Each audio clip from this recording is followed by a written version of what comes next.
please tell us about the connection between meditation and paranormal abilities.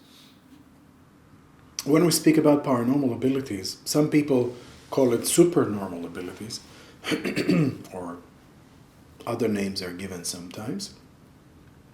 We have to understand that in the yoga tradition, these are not unusual abilities. The yoga texts actually say this very clearly, that when a yogi, a person who is a yoga practitioner, does the right kind of practice, and that's very important because today we find so many of the yoga teachers out there that focus so much on the physical aspect of yoga, as if yoga is just another style of fitness or lifestyle of a kind, which is very, very wrong. Yoga is far, far more than that. So if we look at the yoga tradition, then we find that the yoga teachings show us that it's not a matter of if, it's only a matter of when. If you do the right kind of practice, at some point, some abilities will become accessible.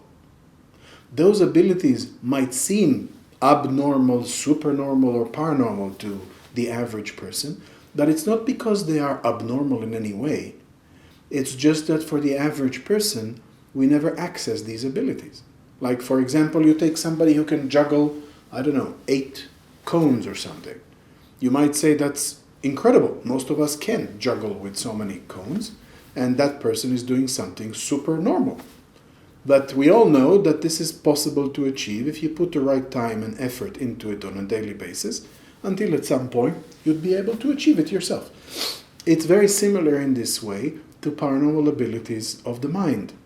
When a person starts practicing meditation and perhaps even other yoga practices which are available, all part of this package, and if you do it on a regular basis, it will lead eventually to some abilities which the average person simply will consider beyond normal.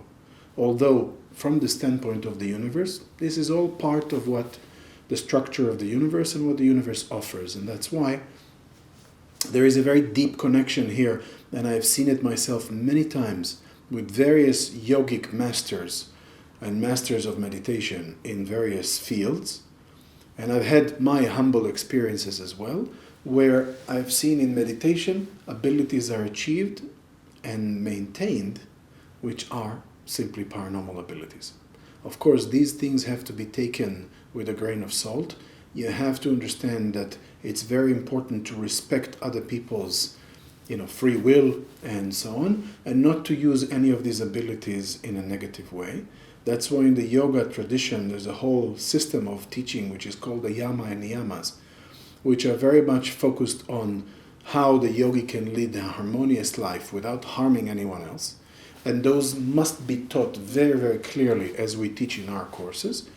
And only then, as you've developed a very healthy character, where you respect others and respect the environment, then at some point, if you reach those special abilities, you will notice very quickly that you don't have the need to abuse that power, these abilities, and you are very conscious of the concept of karma, and you don't want to provoke this type of negative karma, and you will behave in a responsible way, and you will use that only rarely in case you need to help somebody spiritually, and not for some personal gain or some negative aspects of any kind.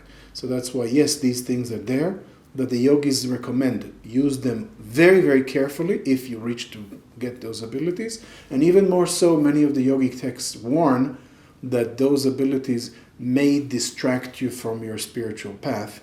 So it's better not to focus on them. You are aware that you have reached some abilities, but you don't make a point of it to, turn it into some kind of a Hollywood movie or something like that. You definitely want to keep it on the lower profile and focus on your spiritual path, not to be distracted.